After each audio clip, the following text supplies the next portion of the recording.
الحمد للہ رب العالمین والعاقبۃ للمتقین والصلاة والسلام علی سید الانبیاء والمرسلین وعلی آلہ واصحابہ اجمعین اما بعد اعوذ باللہ من الشیطان الرجیم بسم اللہ الرحمن الرحیم قل هو اللہ احد اللہ الصمد لم یلد ولم یولد ولم یکن لہ کفوا احد صدق اللہ العظیم وصدق رسولہ النبی الکریم الامین اللہم صلی علی سیدنا و مولانا محمد معدن الجود والکرم وآلہ وصحبہ وبارک وسلم الصلاۃ والسلام علیک یا سیدی یا رسول اللہ وعلی آلک واصحابک یا سیدی یا حبیب اللہ۔ حمد و صلاۃ کے بعد ماہ نور و سرور، ماہ رمضان المبارک کی بابرکت پرکیف خوبصورت گھڑیاں اللہ نے ایک دفعہ پھر امت مسلمہ کو نصیب کی ہیں۔ اللہ تعالیٰ اس ماہ مبارک کو عالم اسلام کے لیے باعث خیر و برکت اور اس کی رحمتوں کے صدقے اللہ تعالیٰ امت کو عروج اور باقپن عطا فرمائے۔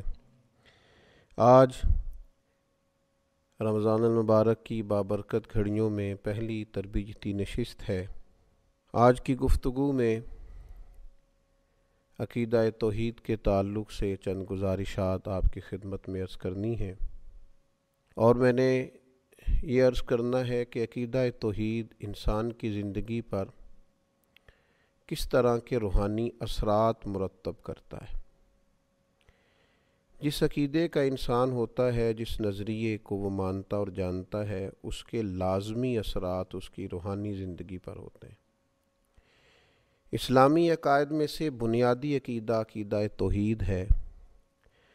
اللہ تعالیٰ کی ذات اور صفات میں اسے یکتا اور تنہا ماننا، ذات و صفات میں کسی کو کبھی شریک نہ ٹھہرانا، یہ عقیدہ توحید ہے۔ اسی نظریے کی تبلیغ کے لیے اللہ تعالیٰ نے تمام انبیاء کرام علیہم السلام کو مبعوث فرمایا۔ یہی عقیدہ توحید ہے جو نبی کریم صلی اللہ تعالیٰ علیہ وسلم کی کامل غلامی سے بندہ مومن کو نصیب ہوتا ہے، اور پھر وہ انسان کی زندگی میں اور اس کی طبیعت میں انقلاب برپا کر دیتا ہے۔ قرآن حکیم کی معروف، مختصر، جامع اور انتہائی بابرکت سورہ اخلاص عقیدہ توحید کو بیان کرتی ہے۔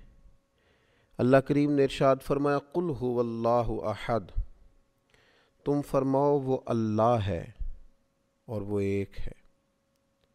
اللہ الصمد، اللہ بے نیاز ہے۔ لم یلد ولم یولد، نہ اس کی کوئی اولاد ہے اور نہ وہ پیدا کیا گیا ہے۔ ولم یکن لہ کفوا احد، اور اس کا کوئی ہمسر نہیں، اس کا کوئی جوڑ نہیں۔ اللہ تبارک و تعالی وحدہ لا شریک ہے۔ اللہ تعالیٰ بے نیاز ہے، کھانے سے، پینے سے، تھکن سے، سونے سے، جاگنے سے، اونگ سے۔ اللہ بے نیاز ہے۔ اللہ تبارک و تعالی کی نہ کوئی اولاد ہے، نہ اس نے کسی کو جنا ہے، نہ وہ جنا گیا ہے، اور اس کا کوئی ہمسر نہیں۔ یہ مضبوط عقیدہ ہو۔ کائنات کا خالق، مالک، رازق، عزتیں اور ذلتیں جس کی حکمت کا تقاضا ہیں، وہ اللہ تعالیٰ ہے۔ اپنے بندوں پر نہایت مہربان ہے، کرم فرمانے والا ہے، رحمت کرنے والا ہے، غلطیوں سے درگزر کرنے والا ہے، دنیا اور آخرت میں اپنے بندوں پر رحمت کی نظر کرنے والا ہے۔ وہ کریم مالک جو دریاؤں میں مچھلیوں کو،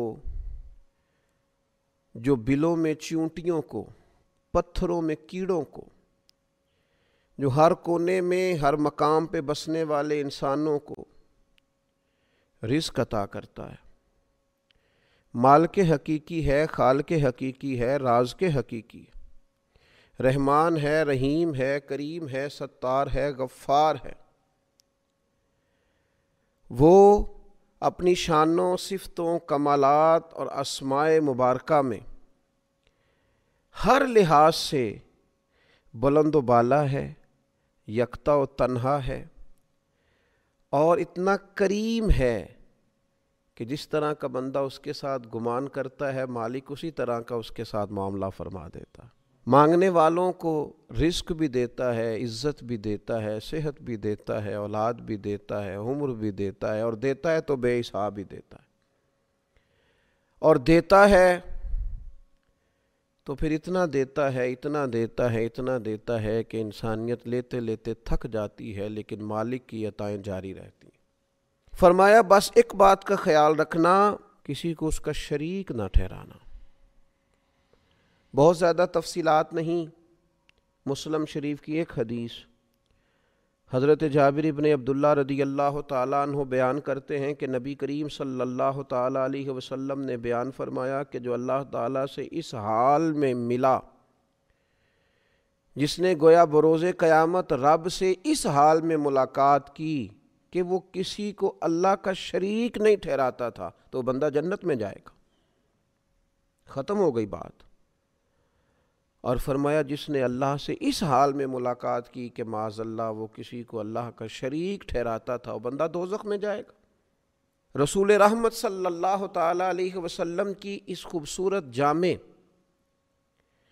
اور معنویت سے بھرپور روایت نے عقیدہ توحید پورے کا پورا سمیٹ کے رکھ دیا، اور اس کے جو نتائج ہیں اور اس کا جو لازمی اور آخری نتیجہ ہے وہ بھی بیان کر دیا کہ عقیدہ توحید و رسالت کا قائل جنتی ہے، اور اگر کسی مقام پر معاذ اللہ اللہ کی ذات و صفات میں کوئی کسی کو شریک سمجھتا ہے تو وہ جہنمی ہے۔ اب یہ عقیدہ توحید کہ انسان اللہ کو وحدہ لا شریک مانے، اللہ کو بے نیاز مانے، اللہ تبارک و تعالیٰ کو ہی رازق اور خالق مانے، اللہ تبارک و تعالیٰ کی ذات پر ہی اس کا بھروسہ ہو، پھر اگر عقیدہ توحید اس کا مضبوط ہو تو اس کی روحانی زندگی پر اس کے اثرات کیا ہوتے ہیں۔ 10 باتیں میں نے آپ کی خدمت میں عرض کرنی ہیں۔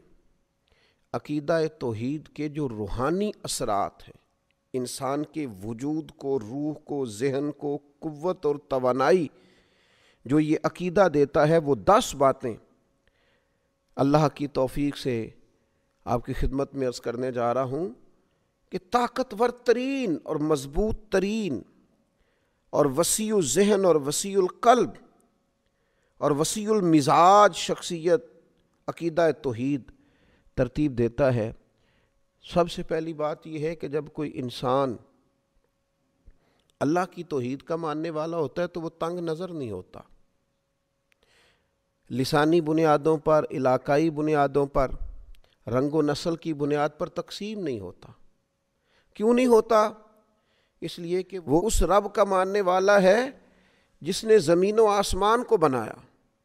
تنگ نظری نہیں پیدا ہوتی عقیدہ توحید کی برکت سے، تو مسلمان کبھی تنگ نظر نہیں ہوتا۔ عقیدہ توحید کا ماننے والا، توحید و رسالت کا ماننے والا، دروازہ رسول کی گدائی کرنے والا، اس کی سوچ بہت بڑی ہوتی ہے، دل بہت بڑا ہوتا ہے، اس کا مشرب وسیع و ظرفی ہوتا ہے، اس کے مزاج میں وسعت ہوتی ہے۔ اقبال کہنے لگے بازو تیرا توحید کی قوت سے قوی ہے، یعنی تیرے بازوؤں کے اندر جو طاقت ہے وہ اللہ کی توحید کی ہے۔ اب اس کا نتیجہ کیا ہے؟ بازو تیرا توحید کی قوت سے قوی ہے، اب تو کسی وطن میں بند نہیں ہو سکتا۔ اسلام تیرا دیس ہے اور تو مصطفی ہے، پھر ساری دنیا تیرا وطن ہے چونکہ ساری دھرتی اللہ کی ہے۔ رسول پاک صلی اللہ تعالیٰ علیہ وسلم کا تو غلام ہے، تو مصطفی ہے، لہذا مسلمان عقیدہ توحید والا کبھی تنگ نظر نہیں ہوتا۔ وہ بڑی بات کرتا ہے، بڑی سوچ رکھتا ہے، بڑے ارادے کرتا ہے، بڑے منصوبے بناتا ہے، اس کی اٹھان بڑی ہوتی ہے، اس کا باکپن بڑا ہوتا ہے، اس کا بات کرنا بڑا وسعت رکھتا ہے، اس کے ظرف میں بڑی گنجائش ہوتی ہے۔ دوسری بات یہ ہے کہ عقیدہ توحید انسان کے اندر بلا کی غیرت پیدا کرتا ہے، اس لیے کہ عقیدہ توحید کا ماننے والا انسان یہ اچھی طرح جانتا ہے کہ تمام طاقتوں کا مالک اللہ تعالیٰ ہے، اس میں عزت نفس پیدا ہوتی ہے، وہ کسی کو خاطر میں نہیں لاتا، وہ کہتا ہے میں کسی سے کیوں ڈروں، میں کسی دنیا دار کے سامنے سہما کیوں رہوں، وہ کسی مقام پر بھی اپنی عزت نفس کو داؤ پہ نہیں لگاتا، کیونکہ طاقتوں کا مالک تو اللہ ہے، اللہ اکبر ہے، باقی سب انسان چھوٹے ہیں، پست ہیں، کو بڑا ہے تو صرف اللہ جل شانہ، یا وہ بڑا ہے جسے رب بڑائی عطا کرے، جسے اللہ عزت عطا کرے، جسے اللہ وقار عطا کرے، جسے اللہ تبارک و تعالی شان عطا کرے۔ پھر تیسری بات یہ ہے کہ عقیدہ توحید انسان کے اندر عاجزی پیدا کرتا ہے، متکبر نہیں ہونے دیتا، کیونکہ اس کا خیال ہوتا ہے انسان کا کہ میرے پاس جو کچھ بھی ہے میرے رب کا ہے، ذاتی تو ہے ہی نہیں، کسی غرور کا شکار نہیں ہوتا، اس کے پاس تو نعمتیں بڑھتی جاتی ہیں تو پیشانی اس کی رب کے حضور جھکتی جاتی ہے، اللہ تعالیٰ اس کو عطا کرتا جاتا ہے تو جیسے جیسے درخت کو پھل لگتا جاتا ہے ٹہنیاں جھکتی جاتی ہیں، اس کی عاجزی میں اضافہ ہوتا جاتا ہے، اور رسول کریم صلی اللہ تعالیٰ علیہ وسلم نے فرمایا جو اللہ کی رضا کے لیے عاجزی کرے اللہ اسے عزت عطا فرماتا ہے۔ عقیدہ توحید انسان کے اندر عجز پیدا کرتا ہے، اس کے مزاج میں جھکاؤ پیدا کرتا ہے، انانیت، تکبر، ان بیماریوں سے اسے نکال دیتا ہے۔ چوتھی بات یہ ہے کہ عقیدہ توحید رکھنے والا انسان وہ جانتا ہے، وہ اس بات کو سمجھتا ہے، اس کا ذہن بن جاتا ہے کہ مجھے کبھی بھی عقیدہ توحید کا رکھنے والا انسان کبھی بھی ناانصاف نہیں ہوتا، ظالم نہیں ہوتا، وہ عادل ہوتا ہے، ناانصافی نہیں کرتا۔ کیوں؟ کہ اسے پتہ ہوتا ہے اگر میں تھوڑی سی یہاں ناانصافی کروں گا تو میرا مالک مجھے دیکھ رہا ہے، صبح قیامت انصاف کر دے گا، ہر ظلم کا حساب دینا پڑے گا مجھے، قیامت کے دن اللہ کے حضور حاضر ہونا ہے۔ لہذا عقیدہ توحید انسان کو منصف مزاج بنا دیتا ہے۔ اللہ رسول کے ماننے والے کبھی بھی ظالم نہیں ہوتے، ناانصافیاں نہیں کرتے۔ پھر پانچویں بات یہ ہے کہ عقیدہ توحید کا ماننے والا شخص جو ہوتا ہے نا، کبھی مایوس نہیں ہوتا، اس کا دل نہیں کبھی ٹوٹتا، اس کے مزاج کے اندر کبھی کمزوری واقعہ نہیں ہوتی، اس لیے کہ وہ اس رب کا ماننے والا ہے جس نے کہا ہے لا تقنطوا من رحمت اللہ ان اللہ یغفر الذنوب جمیعا۔ تم نے کبھی اللہ کی رحمت سے نا امید نہیں ہونا، اللہ سارے گناہ معاف فرما دے گا۔ تو عقیدہ توحید انسان کے مزاج کو شگفتہ رکھتا ہے، کھلا ہوا رکھتا ہے، تازہ دم رکھتا ہے، امیدیں ہر وقت برقرار رہتی ہیں، مزاج ہر وقت تازہ رہتا ہے، طبیعت میں ہر وقت اٹھان رہتی ہے، کچھ کرنے کا جذبہ ہر وقت بیدار رہتا ہے، سستیوں سے، نکاہتوں سے، کمزوریوں سے، کمزور باتوں سے۔ عقیدہ توحید کا ماننے والا بچا رہتا ہے، روحانی تازگی نصیب ہوتی۔ چھٹی بات، عقیدہ توحید رکھنے والے آدمی کے اندر عزم بہت ہوتا ہے، حوصلہ بہت ہوتا ہے۔ کیوں؟ اس لیے کہ عقیدہ توحید رکھنے والا آدمی جو کام بھی کرتا ہے رب کی رضا کے لیے کرتا ہے۔ جو کام انسان دنیاوی لالچ کے لیے کرے، حرص و ہوس کے لیے کرے، وہ کام بندے کو تھکا دیتے ہیں، محدود کر دیتے ہیں، کمزوری اس میں ظاہر ہوتی ہے۔ لیکن جب بندہ رضا الہی کے لیے نکلتا ہے، پھر عزم ہے، حوصلہ ہے، پھر تو انسان جان بھی خوشی خوشی دے دیتا ہے، پھر تو سر کٹانے میں بھی لطف آتا ہے۔ وہ کسی نے کہا تھا کہ غلامان محمد جان دینے سے نہیں ڈرتے، یہ سر کٹ جائے یا رہ جائے کچھ پرواہ نہیں کرتے۔ عقیدہ توحید نے مضبوط کر دیا، عزم پیدا کیا، حوصلہ پیدا کیا۔ اور ساتویں بات یہ کہ عقیدہ توحید انسان کو کمزوری سے نکالتا ہے، بہادر کر دیتا ہے بندے کو، اس لیے کہ وہ زبردست طاقت والے رب کا ماننے والا ہے، وہ اللہ جل جلالہ کا ماننے والا ہے، وہ اللہ جل شانہ کا ماننے والا ہے، اللہ اکبر کا ماننے والا ہے۔ لہذا اس کے اندر بہادری ہوتی ہے، وہ بزدل نہیں ہوتا، وہ کمزور بات نہیں کرتا، اس کے لہجے کا دبدبا بتاتا ہے کہ اس کے پیچھے جو طاقتیں ہیں وہ عظیم ہیں، کسی عظیم کو ماننے والا، اللہ رسول کی مدد اور نصرت کا دامن اس نے تھاما ہوا ہے، اور یہ جدھر جاتا ہے اللہ تعالیٰ اس کی مدد فرماتا ہے۔ اور پھر 8ویں بات یہ ہے، عقیدہ توحید انسان کے اندر بے نیازی پیدا کرتا ہے، قناعت پیدا کرتا ہے۔ انسان سمجھتا ہے کہ عزت ہو، حکومت ہو، رزق ہو، یہ تو اللہ کے ہاتھ میں ہے، لہٰذا وہ بندوں کی، دنیا داروں کی، مالداروں کی، صاحب اقتدار لوگوں کی اتنی پرواہ نہیں کرتا۔ اسی کسی دے کچھ نہیں جلگ دے، نہ کوئی ساڈا دردی، وہ کہتا ہے سب تو اللہ نے دینا ہے، میں رب رسول کی بارگاہ کی طرف رجوع رکھوں گا، میں ادھر ادھر دنیا داروں کے دروازے پہ شان بے نیازی۔ اس لیے آپ کبھی دیکھیں اللہ کے بندوں کو، حضرت ابو عبیدہ بن جراح، جناب ابو ذر غفاری، سیدنا فاروق اعظم، حضرت مولا علی شیر خدا علیہم رضوان، کبھی ان کو دیکھیں، لباس سادہ، انداز سادہ، لیکن کیا شان ہے، کیا انداز ہے، اللہ تیرے بندوں کی کیا عظمت ہے۔ جہاں بیٹھتے ہیں رونقیں نرالی ہیں، جو ارادے کرتے ہیں ان ارادوں میں طاقتیں خدائی ہیں، بے نیازی ہے، بے پرواہ ہیں دنیا سے، اپنے رستوں کا تعین خود کرتے ہیں، ہواؤں کے رخ پھیر دیتے ہیں۔ عقیدہ توحید نے بے نیاز کر دیا۔ اقبال کہنے لگے، دو عالم سے کرتی ہے بیگانہ دل کو، عجب چیز ہے لذت آشنائی۔ جب سے مالک تیرے ساتھ آشنا ہوئے، ہم تو دنیا سے بے نیاز ہو گئے، بیگانہ ہو گئے۔ اور پھر 9ویں بات یہ ہے کہ عقیدہ توحید کا ماننے والا قانون کا پابند ہوتا ہے، اس لیے کہ اسے پتہ ہوتا ہے میرا اللہ ہر حال میں مجھے دیکھ رہا ہے، اسے پتہ ہوتا ہے اللہ ظاہر کو بھی دیکھتا ہے، باطن کو بھی دیکھتا ہے۔